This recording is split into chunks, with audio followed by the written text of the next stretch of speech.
Elder Tejo stood before the Galactic Council, his translucent body glowing faintly in the dim chamber. Representatives from 1,000 alien worlds watched him with their many eyes, tentacles, and sensory organs. The enormous room was silent as Tahoe pointed toward the glowing blue-green hologram of Earth floating in the center of the chamber. "This planet holds a species known as humans," Tahoe said, his voice deep and clear. "They should concern us all." The representatives murmured among themselves. Some leaned forward with interest, while others shifted uncomfortably in their seats. "Our studies show humans have 3 dangerous traits," Tahoe continued. "They adapt quickly to new challenges. They are driven by strong curiosity. And they never give up, even when they should." In the front row, the Vorax delegation exchanged glances. They looked like tall insect creatures with shiny black exoskeletons and clicking mandibles. The Vorax had only recently joined the council and were eager to prove themselves. They had discovered Earth near their territory and saw it as an easy target for conquest. "Humans went from simple stone tools to space rockets in just a few thousand years," Tahoe said. "This is not normal. No other species develops this quickly." The lead Vorax ambassador stood up. His mandibles clicked rapidly as he spoke, his translator converting the sounds to words everyone could understand. "Elder Tahoe, we respect your wisdom," the ambassador said, though his tone suggested otherwise. "But the Vorax have conquered many primitive planets. These humans have only reached their own moon. They have no energy shields, no faster-than-light travel, no gravity weapons. Why should we fear them?" Many council members nodded in agreement. Conquering weaker species was common in the galaxy, despite the council's official disapproval. "We do not suggest fear," Tahoe replied calmly. "We recommend caution. The council strongly advises against any unauthorized contact with Earth." The Vorax ambassador made a dismissive gesture with his upper limbs. Tahoe could see the Vorax had already made their decision. After the meeting ended, Tahoe approached the Vorax ambassador in a quiet corridor. The elder's body pulsed with subtle colors of warning. "Ambassador, humans have a saying," Tahoe said quietly. "Those who do not learn from history are doomed to repeat it." The Vorax tilted his head. "What history?" 3 advanced civilizations discovered humans before you," Tahoe said. "All 3 no longer exist." The ambassador's antennae twitched in what Tahoe recognized as amusement. "Surely you don't suggest these primitive humans destroy them?" the Vorax asked. "I suggest you investigate before you act," Tahoe replied. The Vorax ambassador flicked his antennae dismissively and walked away. Tahoe watched him go, a sense of familiar dread settling in his core. He had given this warning before to other species. None had listened. Back in the Vorax ship, the ambassador met with his war council. Holographic images of Earth rotated above their meeting table. "The Elder is afraid of these creatures," one Vorax general asked, studying images of humans going about their daily lives. "They look soft and weak." "The council is always cautious," the ambassador replied. "They would have us ask permission before taking any new world." "What about these supposed civilizations that the Elder mentioned?" asked another Vorax. The ambassador clicked his mandibles in their version of laughter. "Old stories to frighten newcomers. Our scouts have studied Earth for months. They have primitive projectile weapons and basic atomic technology. Nothing that could harm our ships." The Vorax began planning their invasion. They would follow their standard strategy: appear suddenly with overwhelming force, demonstrate their power, and demand surrender.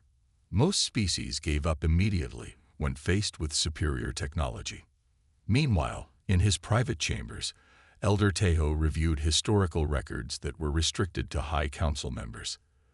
The files contained information about the Mizari, the Valthan, and the Krell, all once powerful species who had encountered humans.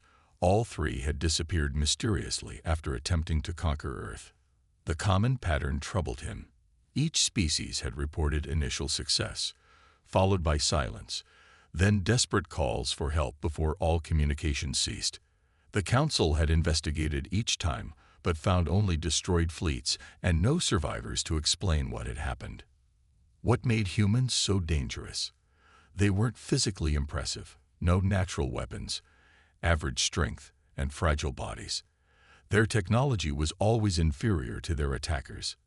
Yet somehow, they prevailed. Tahoe accessed Earth's communication networks, which the Council monitored secretly. He watched humans interacting, competing, fighting, and cooperating. He observed their entertainment, which often depicted them defeating vastly superior alien invaders. Unlike most species who imagined themselves being conquered, humans imagined themselves as the victors. Was that their secret? Did simply believing they could win somehow make it possible?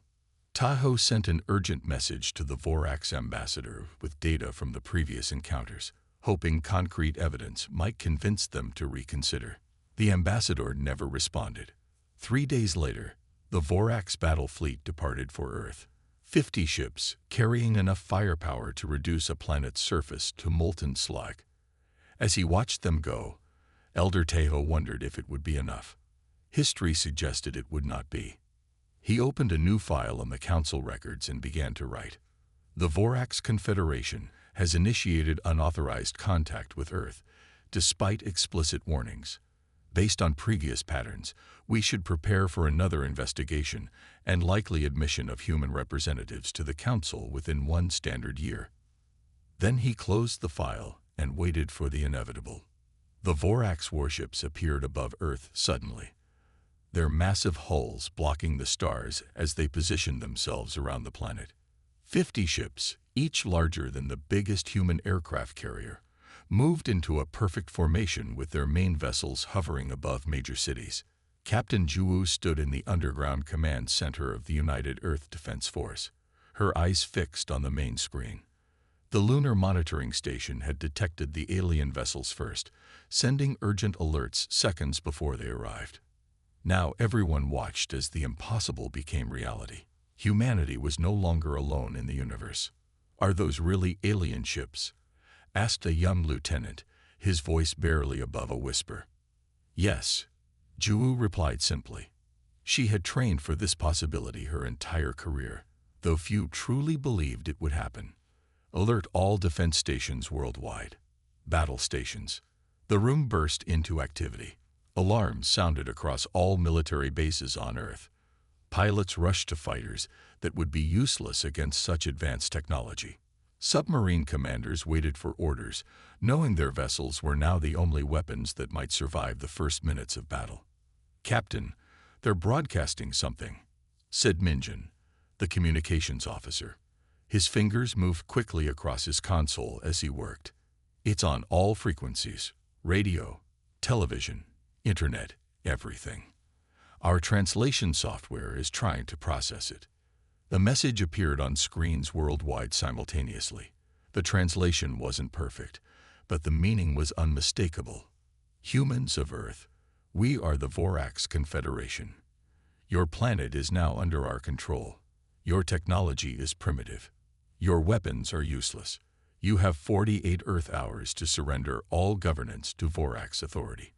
Resistance will result in demonstration of our power, followed by planetary pacification. Choose wisely." The message repeated in all Earth languages. Attached were images showing Vorax weapons destroying a moon similar to Earth's. In the White House, the Pentagon, the Kremlin, and Beijing's Central Military Commission, emergency meetings began. Military leaders presented their grim assessments. Earth's most powerful weapons couldn't even reach the alien ships. Diplomatic teams tried to establish communication, sending peaceful messages that received no response. Captain Juwu joined a video conference with military leaders from 20 countries. "We have no effective weapons against their technology," said General Park of South Korea. "Our missiles can't get past their shields, assuming they even have shields. We don't know what we're facing." "The Russian Federation has placed our nuclear forces on highest alert," said another commander. "But we don't know if nuclear weapons would even damage their ships." Juwu listened to similar reports from every nation. Then, something unexpected happened. Instead of arguing about who would command Earth's defense or who should speak for humanity. The military leaders began coordinating. Old enemies shared information and resources. Nations that had been in conflict for decades now worked together against a common threat. "We may not be able to defeat them," Ju said, "but we will show them that humans don't surrender easily."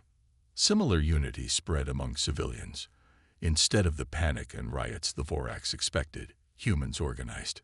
People stored food and water, established community support networks, and prepared for resistance. Universities worldwide shared research openly, looking for any scientific insight that might help. Aboard the Vorax command ship, Supreme Commander Kuro watched human communications with growing confusion. "Their behavior makes no sense," said the Vorax chief scientist, Dren. "Our models predicted societal collapse within hours of our arrival. Instead, their communications have increased by 300%. They are organizing." "For what purpose?" Kuro clicked his mandibles impatiently. "Their most advanced weapons are primitive nuclear devices that cannot penetrate our hull material." "Unknown, Commander. But they are not following expected psychological patterns for a species facing extinction." Kuro studied the reports. Humans were gathering resources, but not fleeing their cities. Military forces were moving, but not attacking. Communications had spiked, but showed coordination rather than panic. "It doesn't matter," Kuro declared. "They have 30 hours remaining to surrender. When they see our power, they will understand resistance is pointless." The deadline approached. Earth's leaders delivered a unified message. "Humanity will not surrender its freedom. We seek peaceful contact and cultural exchange, but we will defend our world if necessary." Commander Kuro received the message with what translated as laughter. They still believe they have a choice. Prepare the demonstration strike. The Vorax selected Madagascar as their target, an island large enough to demonstrate their power, but isolated enough to minimize initial resistance. The Vorax wanted to conquer Earth's resources, not destroy them. On Earth, Captain Juwu watched the alien flagship position itself over the Indian Ocean. "They're powering up some kind of weapon," reported the sensor officer. "Energy readings are off the charts." "Warn Madagascar," Juwu ordered, her voice steady despite the horror of what was about to happen.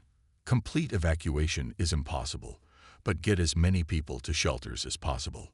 The Vorax weapon glowed at the bottom of their flagship, gathering energy for what would be a devastating attack.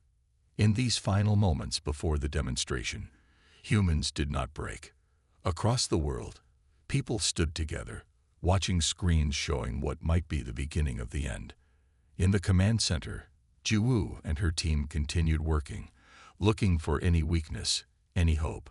As the Vorax weapon prepared to fire, Juwu received an unexpected message from a research facility in Antarctica. She read it twice, barely believing what it said. "We may have something," she told her team, a small spark of hope in her eyes. "Something they don't expect." The Vorax weapon fired. The massive Vorax weapon fired. A blinding beam of energy shot down from their flagship toward Madagascar. The aliens watched with satisfaction, expecting to see the island become a sea of molten rock and fire. Their sensors indicated enough power to melt through 10 miles of solid rock. But something impossible happened. As the beam neared the island, it hit an invisible barrier. The energy spread out like water hitting glass, flowing around the entire island in a dome shape. The shield glowed blue-white with the strain but held firm. Madagascar remained untouched. On the Vorax command ship, alarms sounded. Supreme Commander Kuro rushed to the control center, his exoskeleton clicking against the metal floor. "What happened?" he demanded. "Unknown, Commander," the weapons officer replied, mandibles twitching nervously. "Our sensors detected an energy shield protecting the target. This technology should not exist on Earth." "Scan their planet again. How did they deploy advanced shield technology without our knowledge?" Deep beneath Geneva, Switzerland, in a secret underground facility, Dr. Minho watched the data flowing across his screens. The energy absorption system was working perfectly. He allowed himself a small smile as his team cheered around him. Energy capture at 98% efficiency, reported one scientist. Storage systems at 40% capacity and rising. For 30 years, governments around the world had kept a secret. A small alien scout ship had crashed in the Gobi Desert in 1992.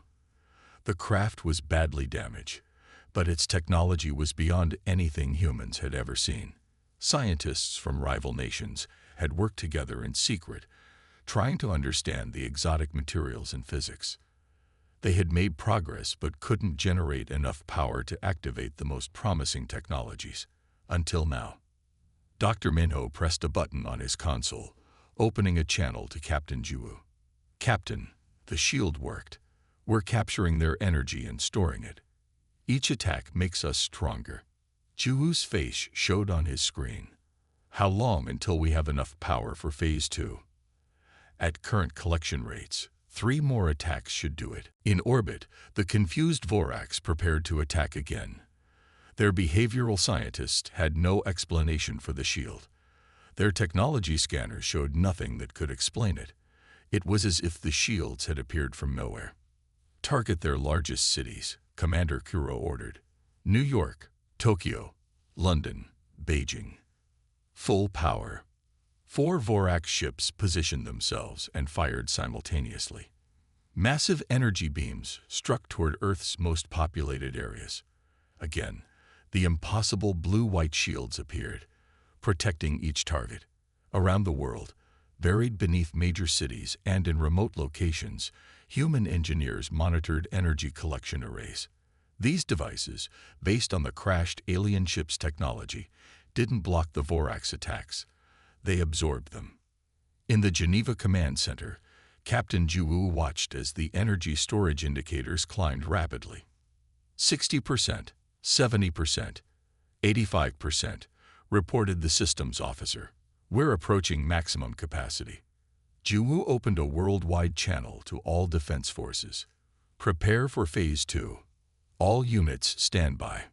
The Vorax attacked a third time, targeting military bases and government centers. Again, their weapons seemed to do nothing against the shields. Commander Kuro slammed his limb against his command console in frustration. "This is impossible.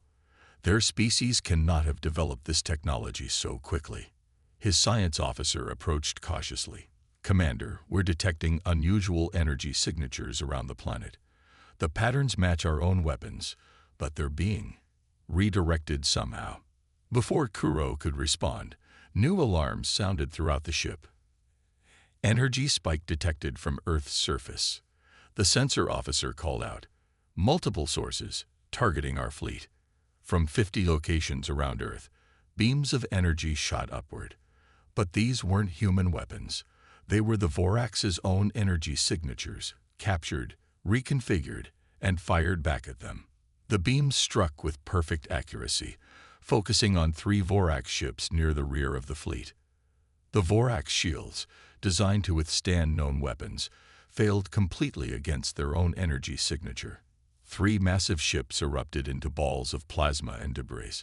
7,000 Vorax died instantly. "Impossible," Supreme Commander Kuro hissed, his mandibles clicking rapidly in distress. "They can't have developed this technology independently. This is beyond their capabilities." In the Geneva Command Center, Captain Jiwoo stood tall as she addressed the Unified Earth Command. "Phase 1 complete," she said, her voice steady and confident. "We've harvested enough energy to initiate Phase 2. All defense units begin targeted counterattacks using the protocols provided." Around the world, human operators directed the captured energy toward the Vorax fleet. They didn't understand the physics behind the technology, but they knew how to use it. The crashed alien ship had provided the blueprint. Human ingenuity had done the rest.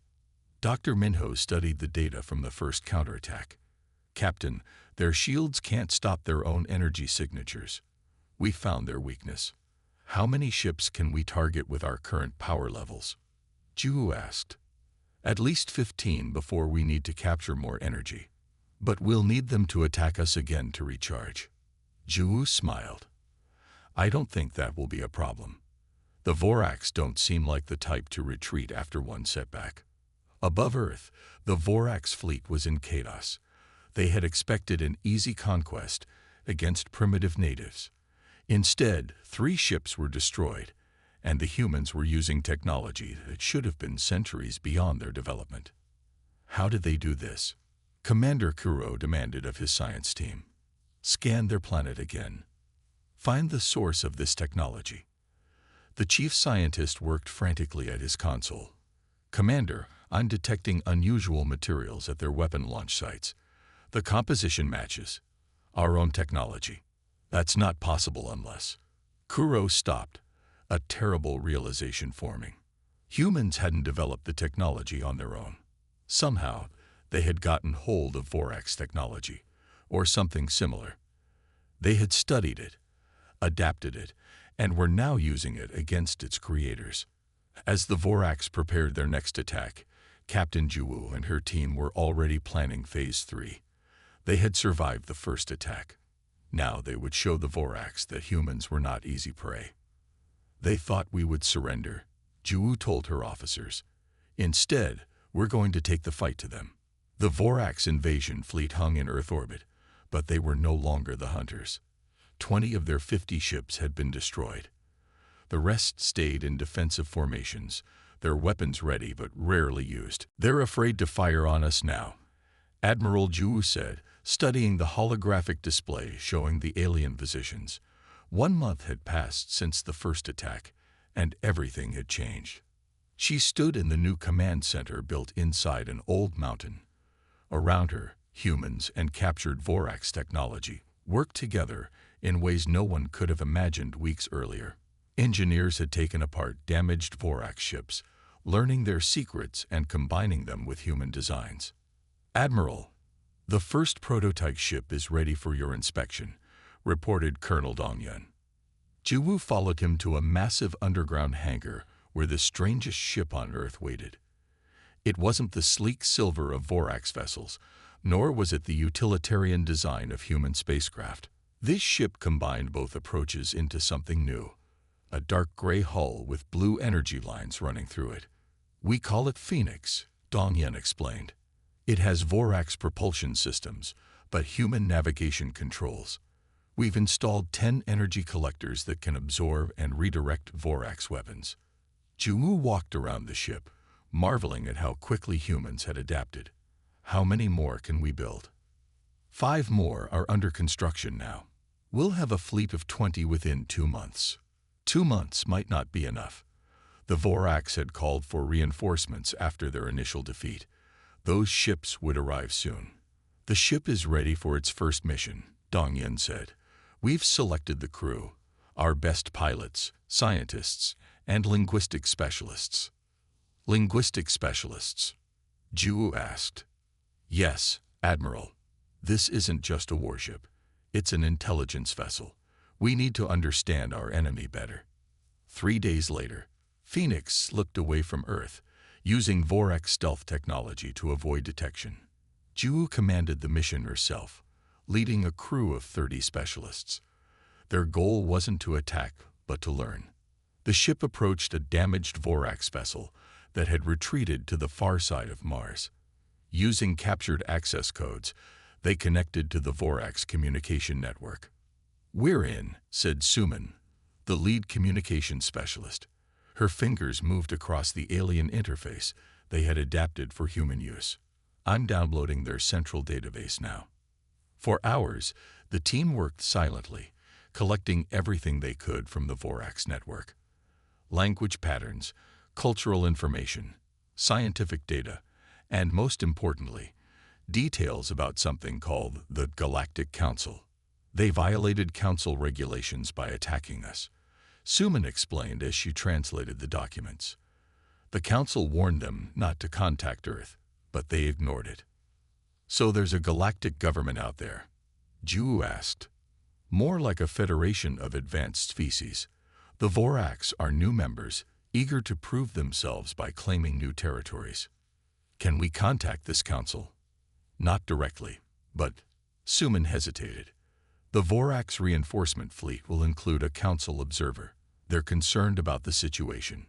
Juwu smiled. Then we need to be ready when they arrive. While Phoenix gathered intelligence, Earth prepared for war. Factories worldwide shifted to building hybrid human Vorax technology. Scientists worked around the clock, combining physics theories with alien engineering principles. The results were remarkable. New ships rose from hidden facilities. Energy weapons replaced traditional missiles. Defense systems that could absorb and redirect attacks were installed around major cities. After 2 weeks in space, Phoenix returned with valuable information.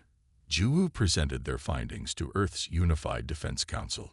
The Vorax aren't as advanced as we thought, she explained. They've only had space travel for about 500 years. They acquired most of their technology from other species. So they're scavengers, said General Han. More like opportunists. They join conflicts on the winning side, then take technology as payment. They've never faced a serious challenge before. What about these reinforcements? Another general asked. Juwu changed the display to show incoming Vorax ships. 200 vessels, arriving in approximately 2 weeks. But we have an advantage they don't expect. She explained the plan. Earth wouldn't try to defeat the reinforcements through direct combat. Instead, they would demonstrate to the Council observer that humans were an advanced, peaceful species who had only fought in self-defense. We'll need to capture, not destroy, the ship carrying the Council observer, Juwu concluded. Construction accelerated. By the time Vorax reinforcements arrived, Earth had launched 40 hybrid vessels. They weren't as powerful as Vorax ships individually, but they utilized technology the Vorax didn't understand. Combinations of alien tech and human innovation. Supreme Commander Kuro received the reinforcement fleet with relief. After weeks of humiliation, he could finally crush the humans. Our new fleet will overwhelm their defenses, he told his officers. We cannot fail with such numbers. The Council observer has concerns, said his second-in-command. She questions whether full planetary destruction is necessary. We aren't destroying the planet, Kuro clicked angrily. Just removing the human infestation. The planet's resources remain valuable. What Kuro didn't know was that human intelligence vessels had already infiltrated his fleet. Small stealth ships attached to larger Vorax vessels, with teams of linguists, anthropologists, and special forces aboard. They monitored Vorax communications and movements, sending information back to Earth. One team located the Council observer's ship, a smaller vessel with distinctive markings. They attached specially designed devices to its hull, waiting for the right moment. When the reinforcement fleet moved toward Earth, Kuro made his fatal mistake. Frustrated by previous failures, he ordered the deployment of planet killers, weapons forbidden by Galactic Council law. These massive devices could crack a planet's crust, making it uninhabitable. The humans leave us no choice, he declared. We must make an example of them. What he didn't know was that every word was being recorded and transmitted to both Earth and the Council observer's ship. As the Vorax prepared their illegal weapons, Admiral Juwu led Earth's fleet in a precise, coordinated maneuver. They didn't attack the main Vorax fleet. Instead, they surrounded the Council observer's ship, disabled its engines with targeted strikes, and sent in boarding teams. The observer, a being named Lyra from a species humans had never seen, was surprised to be greeted in her own language by respectful human diplomats. "We apologize for this unconventional introduction," said the lead human diplomat. "But we have evidence you need to see immediately." The Great Hall of the Galactic Council shimmered with light from 1,000 stars. Representatives from hundreds of planets sat in curved rows, all facing the central speaking platform. Today, the hall was fuller than usual. News had spread quickly about the emergency session. Elder Tejo floated to the central platform, his translucent body glowing with soft blue light. The room grew quiet as he raised his 4 upper limbs for silence. "We gather today to address a serious matter," Tahoe began. "The Vorax Confederation has suffered a major defeat. They have also broken our most sacred law by using planet killer weapons." Shocked sounds filled the hall. Representatives turned to each other, speaking in hundreds of different languages. The Vorax seats remained empty. They had not come to defend themselves. "How is this possible?" called out a representative with green scales. The Vorax fleet was one of the largest in the quadrant. "Who defeated them?" asked another. Elder Tahoe's body pulsed with light. "A species the Vorax attempted to conquer. A species we warned them about. Humans." The word humans spread through the chamber like a wave. Many had heard stories of this species, but dismissed them as myths. The Vorax expected an easy victory against a pre-space travel civilization. Tahoe continued. Instead, the humans captured their technology, adapted it within weeks, and defeated both their initial attack force and their reinforcements. A tall, insect-like representative stood up. "This is hard to believe, Elder. How could primitives defeat a modern space fleet?" Before Tahoe could answer, the great doors at the back of the chamber opened. Council security officers entered, followed by a group of beings no one had seen before. They walked on two legs and had no scales, feathers, or exoskeletons. Their skin came in different shades of brown, black, and pale colors. Humans. Complete silence fell over the chamber as the humans walked to the central area. At their front walked a female in a dark uniform with gold markings, Admiral Juwu. Beside her was a male in formal clothes, Ambassador Junot. Behind them walked two Vorax officers in chains, and most shocking of all, three Vorax who walked freely, seemingly supporting the humans. Ambassador Junho stepped forward and bowed respectfully to Elder Tahoe. "Distinguished representatives of the Galactic Council," Junho said, his words automatically translated for all present. "We come in peace. We seek neither revenge nor conquest. Earth wishes to apply for membership in your council." Voices erupted across the chamber. Many representatives stood, pointing and shouting. Elder Tahoe raised his limbs again for silence. "You must understand our surprise," Tahoe said to the humans. "No species has ever gone from planetary defense to council applicant in a single cycle." Admiral Juwu stepped forward. "We had help, Elder. This crashed ship." She projected an image of a small scout vessel. "It landed on our world 30 years ago. We studied it in secret. When the Vorax attacked," Juno continued, "we used what we learned to defend ourselves. We captured their ships intact rather than destroying them. We learned from their databases about your council and its laws." Juwu gestured to the free Vorax behind her. "These officers chose to help us when they saw we spared their comrades and offered peace. They told us about the Vorax plan to use forbidden weapons against Earth." One of the free Vorax stepped forward, clicking its mandibles nervously. "I am Fleet Captain Nero. What the humans say is true. Commander Kuro ordered planet killers deployed when conventional attacks failed. These humans disabled the weapons without casualties. They offered surrender terms that protected Vorax lives." For the next 3 days, the council questioned the humans and examined their evidence. They learned how Earth had united against the Vorax threat, how they had absorbed and redirected Vorax weapons, and how they had built their own ships in mere weeks.